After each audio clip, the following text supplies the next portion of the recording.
بسم اللہ الرحمن الرحیم، السلام علیکم۔ میں ہوں سیبی کاظمی، آپ دیکھ رہے ہیں فیس بک اور یوٹیوب۔ 7 ستمبر اتوار کے دن کا یہ دوسرا ویلاگ ہے۔ اس میں ایک بڑی اہم خبریں کچھ آئی ہیں، وہ آپ کے سامنے رکھنی ہیں۔ ایک تو عمران خان کا کل اہم کیس کی سماعت ہے۔ پوری تحریک انصاف کو کل اڈیالہ جیل کارکنان اور رہنماؤں کو حکم دیا گیا ہے، اور پشاور سونامی الرٹ خان کے بڑے جلسے کا بڑا بیان۔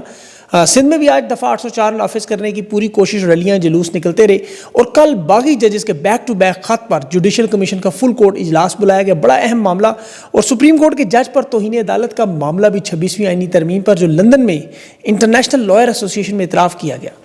اور آج ٹرمپ کی طرف سے رجیم چینج آپریشن کامیاب ہوا۔ ایک وزیر اعظم کا استعفیٰ آ گیا، ایک بڑے ملک کا وزیر اعظم بھی مستعفی ہونے کو تیار ہے، اور اس کی تفصیل میں آپ کو بتاتا ہوں۔ معاملہ بڑا انٹرسٹنگ ہے۔ اسلامی دنیا کی منافقت بھی، یمن کا اسرائیل کو جوابی وار، اور اسٹیبلشمنٹ کچھ نئے اقدامات، ان کی تفصیلات بھی ہیں۔ یہ کمپرومائز سیاست کے جو معاملے ہیں وہ بھی آج کے اس ویلاگ میں بات کریں گے۔ لیکن سب سے پہلے جو ڈونلڈ ٹرمپ کی طرف سے یہ پہلی جاپان میں کامیاب رجیم چینج آپریشن ہوا۔ جاپان کے وزیر اعظم ہیں، انہوں نے اپنا استعفیٰ اپنی پارٹی کے دباؤ سے اندرونی سطح پر دیا۔ یہ کل ان کے خلاف عدم اعتماد آ رہی تھی، قیادت کے در تبدیلی کا معاملہ تھا۔ پارلیمنٹ کے دونوں ایوانوں میں ان کی اکثریت ختم کروائی گئی، اور اس استعفے کی اصل وجہ ظاہر ہے اندرونی پارٹی کا دباؤ آیا۔ لیکن جو معاملہ ہے وہ یہ 15% جاپان پر امریکی ٹیرف کے بعد، یہ جس طرح بھارت پر آپ کو پتہ ہے 50% ٹیرف لگایا گیا، اور یہ جاپان پر تسلیم انہوں نے کر لیا۔ تجارتی جنگ اور دباؤ کا وہ شکار ہو گئے۔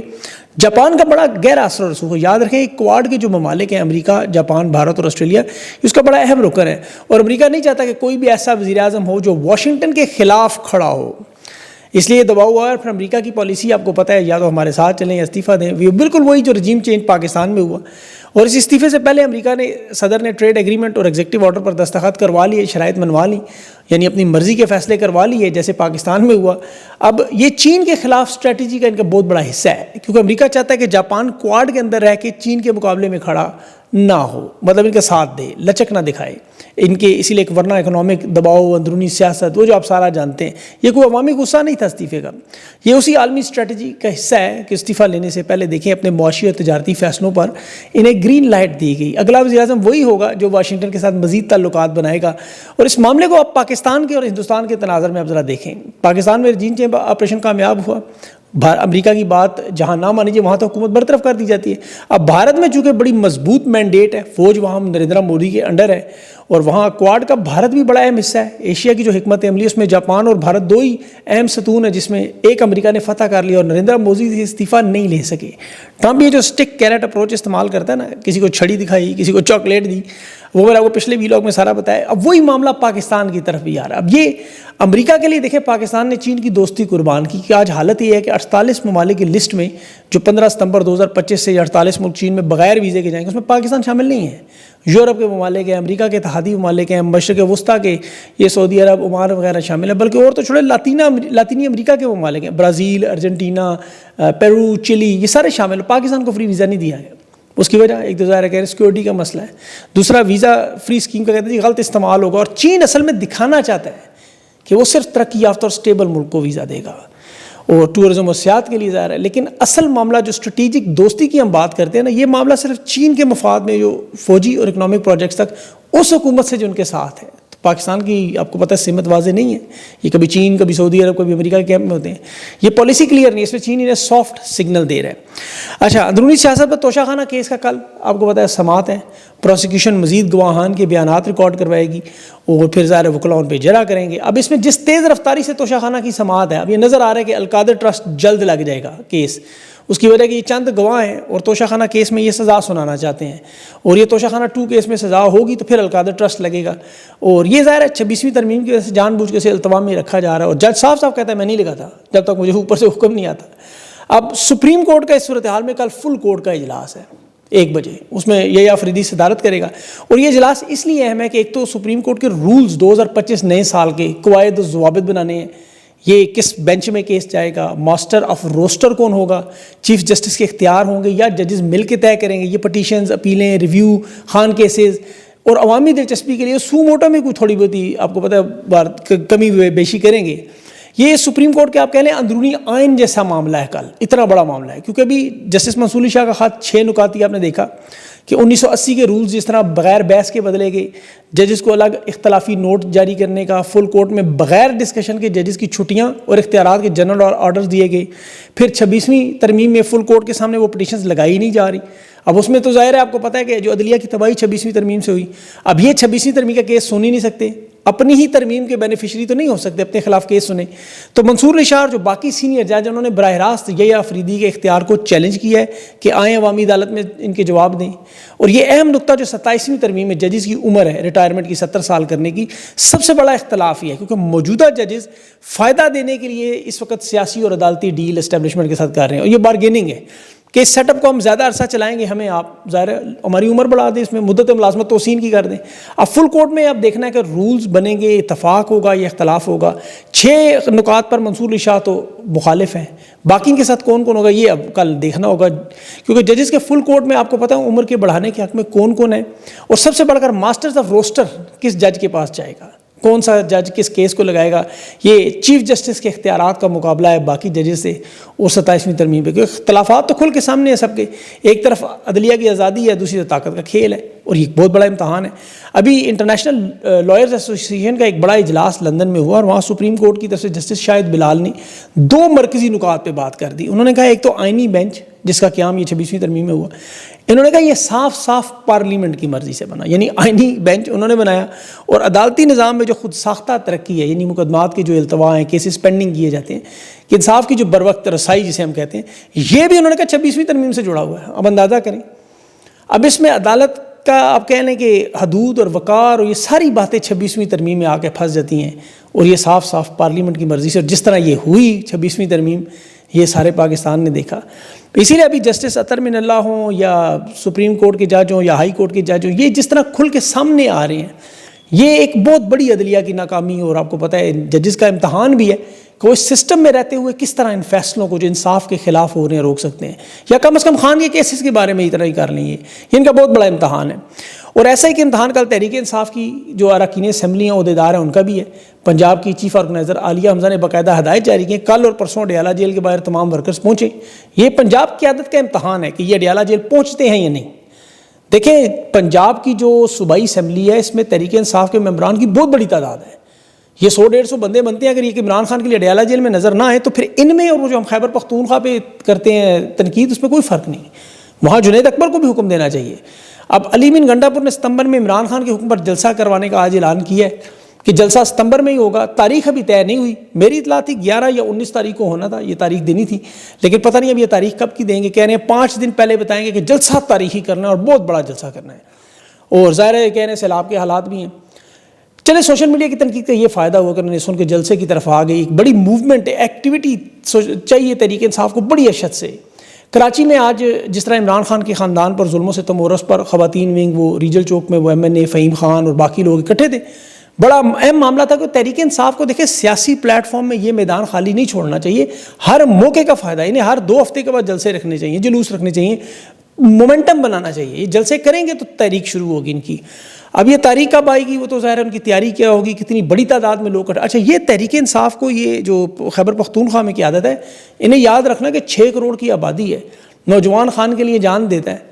اب چونکہ انہیں اپنی مقبولیت کا اندازہ فی الحال نہیں ہے، اگر تو یہ 10-20 ہزار کا جلسہ کیا تو پھر تو ان کا کام خراب ہو جائے گا۔ اگر انہوں نے بہت بڑا کوئی جلسہ کر دیا، بہت ہی بڑا، جیسے وہ لاہور کے جلسے ہوتے رہے، تو پھر اس کی شدت میں اضافہ آئے گا، کہ مقبولیت میں بھی اضافہ ہوگا۔ انہیں بڑا پاورفل میسج دینے کے لیے اور عوام میں اعتماد دلانے کے لیے، انہیں جوڑنے کے لیے یہ اس امتحان میں گزرنا ہوگا۔ یہ علی امین سمیت پوری خیبر پختونخوا کی قیادت کا امتحان ہے۔ ابھی علیمہ خان پہ انڈا پھینکنے والا معاملہ بھی سامنے آ رہا ہے کہ کس طرح اڈیالہ جیل کے SHO نے باقاعدہ علیمہ خان کی پریس ٹاک کی جگہ بدلی، گیٹ بند کیا، غیر معمولی تعداد میں پولیس اکٹھی کی، پھر گاڑی نکلنے کا راستہ بنایا، یعنی یہ سارا کچھ منصوبہ بندی کے تحت ہوا۔ یہ جو لوگ مختلف مقامات پہ آپ کو نظر آتے نامعلوم، وہ بھی نظر آئے، انہیں لانچ کیا گیا۔ اب میرا خیال ہے کہ یہ اسٹیبلشمنٹ نے ایک ٹیسٹ کیس کیا ہے عوام کا رد عمل دیکھنے کے لیے۔ یہ جو اکثر گائے بگائے عمران خان کی مقبولیت کو عوام میں چیک کرنے کی کوشش کرتے ہیں، کیونکہ جو دیکھیں موجودہ حالات ہیں، انہیں اس چیز کا اندازہ ہے کہ کنٹرول ان کا نہیں رہا، عوام کے صبر کا پیمانہ کسی وقت بھی لبریز ہو سکتا ہے۔ ملک کے حالات ایسے ہیں، معیشت کے حالات ہیں، سیاسی عدم استحکام ہے، پھر آپ کو پتا ہے سیلاب کے بعد اب تو کمر ہی ٹوٹ گئی، تو یہ ایسی حرکتیں کرتے ہیں۔ طلال چودھری تو کہہ رہا تھا نہیں، حکومت اور ادارے ایسی چھوٹی حرکتیں نہیں کرتے، ہم نے تو انڈا مارنے والی لڑکیوں کو حفاظتی تحویل میں لیا تھا۔ یہ ہمیشہ عمران خان پہ جو قاتلانہ حملہ ہوا تھا وزیر آباد، اسے بھی تحویل میں لے لیا تھا انہوں نے، بلکہ لیاقت علی خان پر حملہ کرنے والوں کو بول کے اس کو تو فوراً ادھر ہی تحویل میں لے لیا۔ بے نظیر کیس میں بھی آپ کو پتہ ہے کیا ہوا، مشرف نے جائے وقوع ہی دھو دیا تھا، سارے ثبوت ختم کیے۔ مرتضیٰ بھٹو کے کیس میں جو ہوا تھا وہ بہت سارے لوگوں کو یاد نہیں ہوگا، اسی طرح قائد اعظم محمد علی جناح ہو، فاطمہ جی، یہ وہی سلسلہ چل رہا ہے، یقین کریں، کیونکہ ایسے گندے انڈے ان کے پاس ڈھیر سارے پڑے ہوئے ہیں۔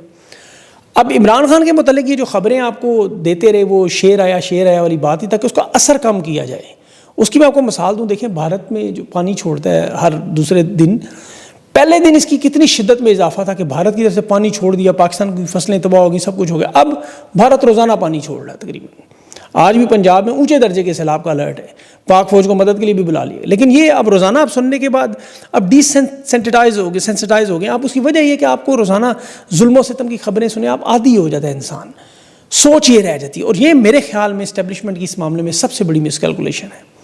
جس طرح عمران خان کے معاملے میں دیکھیں، انہیں یہ نہیں پتہ، لوگ خان کے پیغام کا، تصویر کا، اس کے میسج کا ایسے انتظار کرتے ہیں جیسے محبوبہ کے خط کا۔ یہ ان کی مس کیلکولیشن 9 مئی کو بھی تھی گریبان پہ جب انہوں نے ہاتھ ڈالا، اور اس کے بعد 1 گھنٹے کے اندر سارے یونٹ چھوڑنے پڑے۔ ملک کے اندر 1 گھنٹے میں عوام سڑکوں پہ تھی۔ وہ جو عمران خان خوف کے بت توڑنے کی بات کرتے ہیں، لوگوں نے بلکہ بت توڑ کے 4 ہاتھ آگے چلے گئے۔ اب یہ وہاں جی ایچ کیو کے گیٹ کے باہر بھی آپ کو نظر آیا تھا معاملہ سارا، اور اب انہیں اندازہ کہ یہ معاملہ آؤٹ آف کنٹرول ہو جائے گا، کیونکہ عمران خان کی حد تک دیکھیں سیکیورٹی اور گارنٹی آپ اپنے ذہن میں رکھیں۔ اسٹیبلشمنٹ ایسا سوچتی ضرور ہے، نواز شریف کا دباؤ بھی ہو سکتا ہے، ان کے ذہن میں بھی بار بار خیال آتا ہے، لیکن ان کے رونگٹے بھی کھڑے ہوتے ہیں، کیونکہ انہیں پتہ ہے اس بلنڈر کے بعد پھر سرنڈر کرنا ممکن نہیں ہے۔ اور اس کی مثال یہ اکبر بگٹی بلوچستان میں شہادت کے بعد 25 سال ہو گئے ہیں، شہادت کے بعد امن نہیں آیا۔ بے نظیر بھٹو کی شہادت کے بعد آصف زرداری موجود تھا، جس نے اقتدار اور حکومت کے بدلے سب کچھ ان کی مرضی کے مطابق کر دیا۔ اب خان کے خاندان میں تو ایسا کوئی سیاسی رہنما نہیں جس کا سیاست سے تعلق ہو اور وہ ان کی مدد کرے اور وزیر اعظم بن جائے، ایسا تو کوئی بندہ نہیں۔ اب اس وقت تو عمران خان کی جو بہنیں علیمہ خان، یہ تو مجبوری میں میدان میں آئی ہوئی ہیں، کیونکہ 26 سال کا ساتھ دینے والے پارٹی میں موجود بھاگ گئے، کھڑے بھاگ گئے، دوڑتے ہوئے نظر آئے سب کو۔ جو آج جیتے ہوئے ہیں یہ ابھی بڑی مشکل سے ایک سیاسی جلسہ کرنے پہ تیار ہوئے ہیں۔ یہ اللہ کرے خان سے ملاقات پہ بھی تیار ہو جائیں۔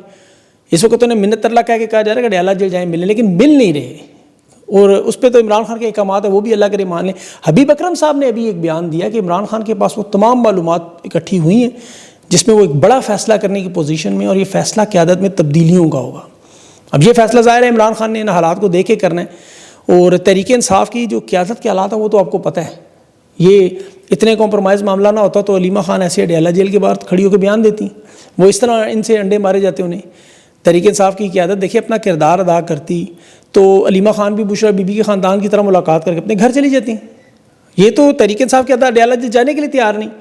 مجھے تو نون لیگ کی قیادت میں ایسے حالات نظر نہیں آئے۔ مشرف کے دور میں خواجہ آصف کی تقریر جو میں نے کل ٹویٹر پہ پوسٹ کی، آپ نے بھی سنی ہے، کہ علیمہ خان کے جو بیانات ہیں یہ قیادت نہیں دے سکتی اس طرح، ورنہ دیکھیں خدا نخواستہ ان کے گھر کے کسی بندے کے ساتھ یہ ہوتا، یہ جو کاغذات الیکشن جمع کروانے کے لیے گھر والوں کو بھیجتے رہے اپنے، ذرا 2 منٹ کے لیے سوچیں کہ جو علیمہ خان کے ساتھ ہوا وہ اگر خدا نخواستہ ان کے کسی بڑے رہنما کے ساتھ یہ معاملہ پیش آیا ہوتا، یہ زمین آسمان ایک کر دیتے۔ لیکن عمران خان کی بہن کو انڈا لگا، کوئی بات نہیں۔ پاکستان کی عوام البتہ بڑی تکلیف اور رنج میں تھی۔ اب جو تحریک انصاف کی قیادت تو آپ کو ٹوٹی ہوئی نظر آ رہی ہے نا، یہ نون لیگ کے ساتھ بھی ہوا ہے، بالکل ان کی قیادت بھی کمپرومائز بھاگ گئی تھی۔ ذوالفقار علی بھٹو کے وقت بھی پیپلز پارٹی کی قیادت ایسے ہی کمپرومائز ہو کے بھاگ گئی، پھر مجبور ہو کے دونوں جماعتوں کی خواتین سامنے آئی، نصرت بھٹو ذوالفقار علی بھٹو کے لیے آئیں، محترمہ کلثوم نواز شریف کے لیے نکلیں، کیونکہ اپنے گھر والے ہی مجبور ہو کے نکلتے ہیں۔ قائد اعظم محمد علی جناح کے ساتھ بھی یہی ہوا، ان کی جیب میں کھوٹے سکے تھے تو مجبور ہو کے پھر فاطمہ جناح کو صدر کا الیکشن لڑنا پڑا۔ ہماری دینی تاریخ میں بھی ہے، کوفہ والے جب خاموش رہے تو پھر اہل بیت کی خواتین علم اٹھانے پہ مجبور ہوئیں، تو کبھی بیوی، کبھی بہن، کبھی والدہ، یہ میدان میں آنا پڑتا ہے۔ اب خان کا بھائی تو ہے کوئی نہیں، تینوں بہنیں ہیں جو بھائی کا کردار ادا کر رہی ہیں، بلکہ دیکھیں ان کا ماں کا کردار اپنے بچوں کو وہ بھول جاتی ہیں، بھائی کے لیے لگی ہیں۔ میں وہ نورین خان کا بیان دیکھ رہا تھا کہ حسان نیازی کی پکڑی ہوئی خاکی پتلون تو نظر آ گئی، لیکن وہ بچہ قدیر نظر نہیں آیا جس کے سر پہ گولی ماری اور بھیجا باہر تھا اس کا۔ پھر احسان نیازی نے جو جذبات میں تقریر کی، اس بچے قدیر کے بارے میں ویسے کوئی انفارمیشن نہیں، میں نے بڑا ڈھونڈا، تحریک انصاف کی قیادت کی طرف سے کوئی نام، کوئی تصویر ہو تو اس کو شیئر کریں سوشل میڈیا، پتہ چلے بچہ کون تھا۔ اچھا، سوشل میڈیا پر ان کے معاملے پر مراد سعید کی ایک ٹویٹ سامنے آئی ہے، سوشل میڈیا کو اتحاد کا اس نے سبق دیا، اور میرے خیال میں اسٹیبلشمنٹ کی کامیابی ہے بہت بڑی، جو سوشل میڈیا میں درار ڈالنے کی کوشش تھی کہ یہ لوگوں کو دیکھیں اپنی طاقت استعمال کرنی چاہیے تھی، انڈا مارنے والوں کو کٹہرے میں لانا تھا، انڈے کا جواب ڈنڈے سے۔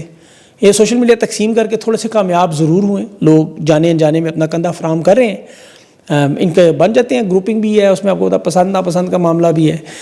اوورسیز پاکستانیوں پر بتائیے جو الزام لگاتے ہیں نا ایڈوانس ڈالروں کے چکر میں, یہ وہ لالچ کا شکار نہیں ہو سکتے جتنا وقت اوورسیز پاکستانی سوشل میڈیا پہ لگاتے ہیں. وہ تو کوئی اور کام کرے دنیا میں کہیں بھی اچھے خاصے پیسے کما لیتے ہیں, وہاں کے ریٹس آپ کو پتہ ہے. یہاں ان کو غصہ آتا ہے قیادت کو جب اڈیالہ کی طرف بات کریں کہ جمعرات عہدے رکھتے ہیں اڈیالہ کیوں نہیں جاتے. اب کل ان کا ٹیسٹ ہے, کل دیکھ لیتے ہیں پنجاب کی بھی اور خیبر پختونخوا کی بھی قیادت کون کون لوگ پہنچتے ہیں. اس میں بڑی چیزیں سامنے آ جائیں گی کیونکہ کیس ہے خان کا, اب اس میں نظر آ جائے گی. تو لوگوں کو نظر رکھنی چاہیے کون کون لوگ آئے کون کون نہیں آئے. اور اس میں پہلے بھی آپ کو پتہ ہے عہدے داروں کی بات ہو رہی ہے, اسمبلی کے اور قومی اسمبلی اور صوبائی اسمبلی کے, سینٹ کی. باقی عوام جو ہے وہ جانے اور خان جانے, یہ ان لوگوں سے تو صرف سوال یہی پوچھا جا سکتا ہے. اور بھی مزید کافی ساری چیزیں ہیں لیکن وہ آج اتوار کا دن ہے, آپ لوگوں کو اتنا ہی پیشنس ہے کہ آپ یہ سن لیں گے ویلاگ. انشاءاللہ کل تفصیل سے آپ کو اگلے ویلاگ میں مزید خبریں. اپنا خیال رکھیں, مجھے اجازت دیں, اللہ حافظ.